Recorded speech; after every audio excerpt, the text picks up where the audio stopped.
Nós vivemos num período em que as pessoas não têm paciência para aprender e querem respostas rápidas e ficam com aquela conversa, mostra um versículo, eu quero um único versículo. Eu posso mostrar vários versículos, mas você tem que tomar tempo para estudá-los, confrontá-los, procurar entender bem como se interpreta a escatologia.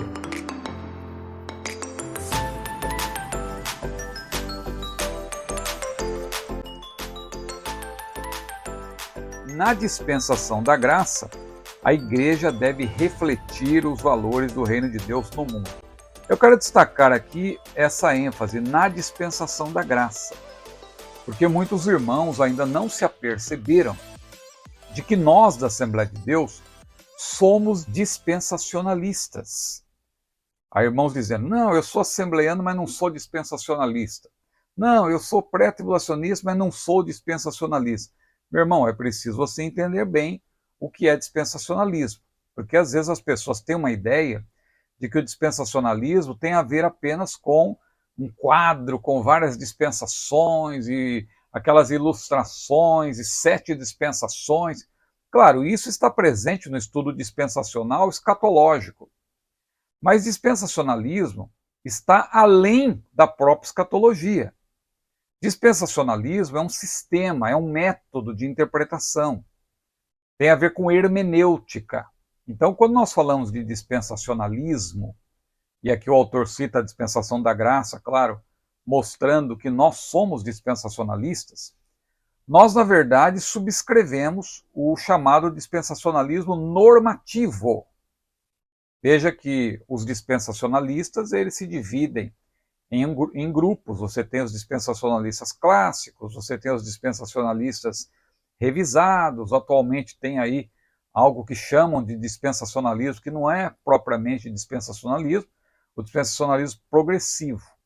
Mas, para além dessas discussões, desses grupos dispensacionalistas, nós devemos entender que existe um método que deve ser observado por todo aquele que de fato tem a Bíblia como preciosa, como palavra de Deus, que é o dispensacionalismo normativo, no sentido de fornecer pressupostos, normas para você estudar a Bíblia. E o dispensacionalismo normativo, ele tem pelo menos 3 pressupostos, ou podemos chamar também de 3 pilares. Quais são esses 3 pilares do dispensacionalismo normativo? Primeiro, a separação entre Israel e igreja.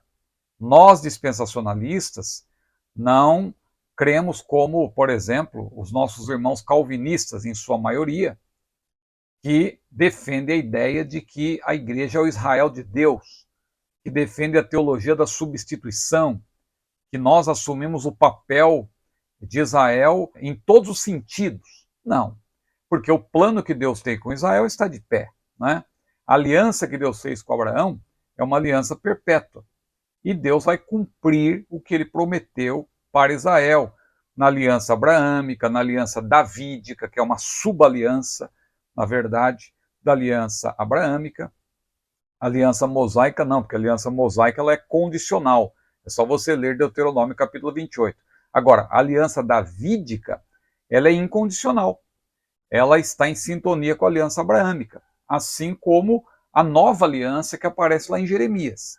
Então é importante você observar isso, que a Assembleia de Deus, ela é dispensacionalista porque ela subscreve o dispensacionalismo normativo, que é uma ferramenta hermenêutica. Então, que tem 3 pressupostos. Primeiro, separação entre Israel e igreja, porque a aliança abraâmica, repito, é perpétua, daí decorre o pré-tribulacionismo também. Muita gente me pergunta, irmão Ciro, o pré-tribulacionista, ele obrigatoriamente tem que ser dispensacionalista? Veja, há pessoas que rechaçam o dispensacionalismo e dizem que são pré-tribulacionistas. Eu considero um pouco exagerada essa posição e complexa e contraditória até. Por quê? Porque quando você distingue Israel da igreja, que é o caso do dispensacionalismo, naturalmente você vai ser pré-tribulacionista. Por quê? Porque Daniel 9, 24 a 27, é interpretado como pelos dispensacionalistas? Aquilo ali é para Israel. E ali, por exemplo, as 70 semanas, o anjo Gabriel disse para Daniel, foram determinadas sobre o teu povo e a tua cidade. Ou seja, o anjo ali deixou claro que as 70 semanas, inclusive a 70ª, que é o período tribulacional, que está suspensa, né? Nós estamos no intervalo, essa 70ª semana, ela também vai se cumprir sobre Israel. Então, é uma dedução lógica. Se a última semana é para Israel, evidentemente, o pré-tribulacionismo está embutido no próprio dispensacionalismo, porque ali está a ideia de que a igreja não tomará parte do período tribulacional, já que esse foi determinado para o povo de Israel. Né? Então, a meu ver, eu penso que o pré-tribulacionista que se preza deveria assumir o dispensacionalismo e não ficar, às vezes, dizendo, eu sou pré-tribulacionista, mas não sou dispensacionalista. Como que tratando o dispensacionalismo como se fosse uma heresia, algo terrível. Não, meu irmão, o dispensacionalismo é um método para você interpretar a Bíblia. Então aí está o primeiro pressuposto, a separação entre Israel e a igreja. O segundo pressuposto, a interpretação literal levada a sério. A interpretação literal consistente, que implica, claro, a adoção do chamado método histórico-gramatical, ou gramático histórico, que é aquele método que nós sabemos parte do pressuposto de que a Bíblia é a palavra de Deus, é aquele método que permite que a Bíblia interprete-se a si mesma, valorizando o contexto e não querendo impor ou contaminar o texto com as suas pressuposições. É o que fazem, lamentavelmente, os irmãos de outra tradição, que, por causa do seu método, eles alegorizam, por exemplo, todo o livro de Apocalipse, praticamente, considerando o livro altamente simbólico, e por conta disso acham que podem, por exemplo, transformar a primeira ressurreição, lá de Apocalipse 20, numa ressurreição espiritual, mantendo a segunda como literal. Isso é uma aberração, né? Com todo o respeito. Então, a interpretação literal consistente é um dos pilares do dispensacionalismo. E um terceiro pilar, a revelação progressiva, tendo como fator unificador a glória de Deus. Nós somos acusados muitas vezes de não respeitar a revelação progressiva. Isso é, na verdade, uma acusação infundada, porque o dispensacionalismo preza a revelação progressiva, mas tendo como fator unificador a glória de Deus, e não apenas a salvação, não apenas o plano da redenção, mas toda a glória de Deus, ou seja, as dispensações que ocorreram, culminando na presente era, a dispensação da graça, elas, na verdade, tudo que aconteceu foi para a glória de Deus. E outro detalhe, em todas essas dispensações, a salvação foi pela graça. Engana-se, inclusive alguns dispensacionalistas que não se aprofundaram ainda no próprio estudo do dispensacionalismo, às vezes fazem afirmações errôneas, ao dizer que no tempo da lei a salvação era pelas obras. Não, meu irmão, nunca foi e nunca será a salvação, somente Deus pode salvar. Então, mesmo no período veterotestamentário, aqueles irmãos que foram salvos pela graça, foram salvos pelo sacrifício de Jesus de maneira antecipada. Claro que Jesus é o Cordeiro de Deus que foi morto desde a fundação do mundo, isto é, todos os cordeiros que foram mortos desde a fundação do mundo apontavam para o sacrifício perfeito que Jesus realizaria na plenitude dos tempos, mas aqueles irmãos então foram alcançados antecipadamente. Ou dito de outra forma, é como se o sacrifício de Jesus tivesse um poder retroativo, ou seja, eles foram alcançados antecipadamente. Então, espero que você tenha entendido esses três pilares do dispensacionalismo, que está para além, não é, dessas questões sobre o número de dispensações. Isso nem é tão importante para os dispensacionalistas. Tem dispensacionalistas que diz que são 5 dispensações porque eles agrupam, de alguma forma, 2 ou 3. Outros dizem que pode ser 4. Eu e a maioria dos dispensacionalistas clássicos defendem a ideia de que são 7 dispensações. E quais seriam essas 7? Já que o autor citou a dispensação da graça, a gente pode só citar, lembrando que dispensação é mais do que um período. Dispensação na verdade, tem a ver com um contrato, vamos dizer assim, que Deus faz com a humanidade, ou mais precisamente com o seu povo. A gente pode ilustrar isso citando, inclusive, as próprias dispensações. Então, a dispensação ela é marcada por um contrato que, quando quebrado, encerra-se com um juízo, e isso dá lugar a outra dispensação, porque a revelação é progressiva e Deus, claro, ele nunca é apanhado de maneira desprevenida. Deus sempre tem um plano pré-estabelecido. Deus conhece o fim antes do começo. Então, não é que são tentativas ou querendo fazer com que o seu plano dê certo de qualquer forma, não. Deus já sabe o que vai acontecer no final. E ele, claro, haja vista a instabilidade do ser humano, Deus prepara os mais diversos contratos para que o seu plano chegue, né, à conclusão como ele estabeleceu.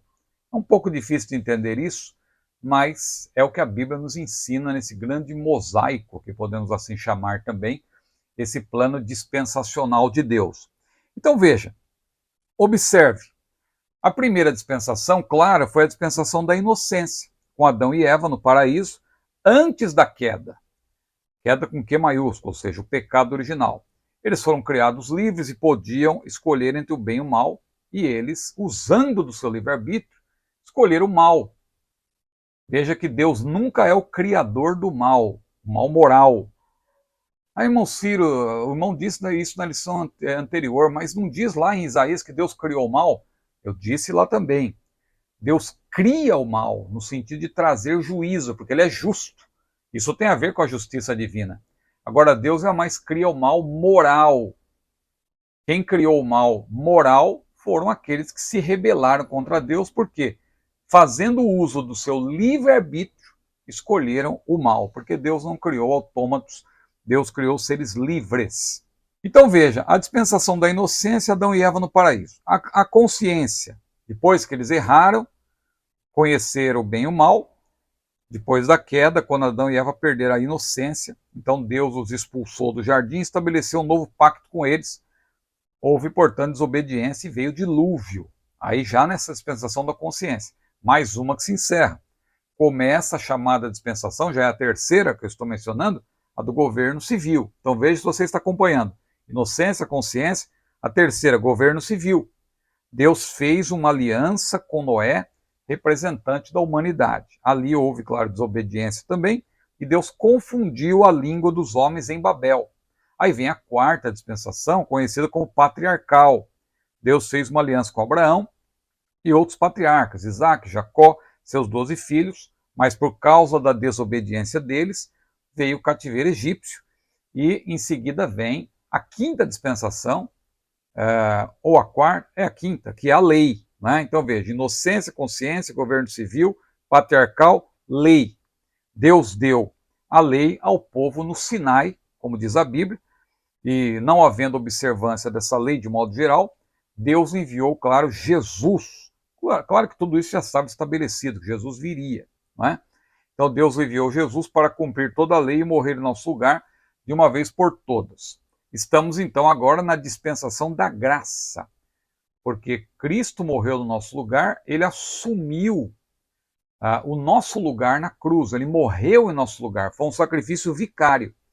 Então a punição que era para a humanidade, Jesus assumiu. Claro que a pessoa, para obter esse benefício, esse perdão, essa bênção gloriosa, tem que crer em Jesus Cristo, porque ele foi o nosso representante ali, morreu no nosso lugar. O último Adão.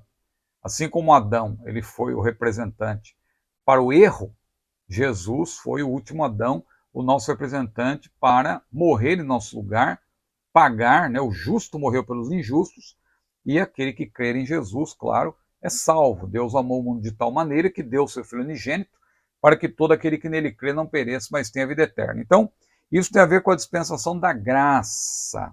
A salvação se obtém mediante a fé e o arrependimento. Quem não crer será condenado.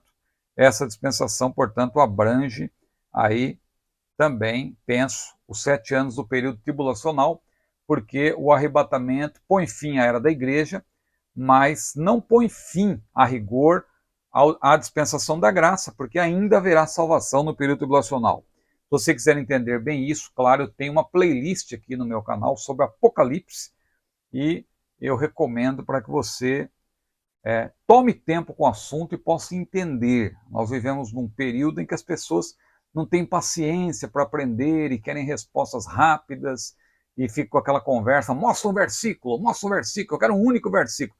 Eu posso mostrar vários versículos, mas você tem que tomar tempo para estudá-los, confrontá-los, procurar entender bem como se interpreta a escatologia. Então, a 7ª dispensação é a dispensação do reino, é a dispensação milenial, que é a última de todas, porque depois disso vem a eternidade.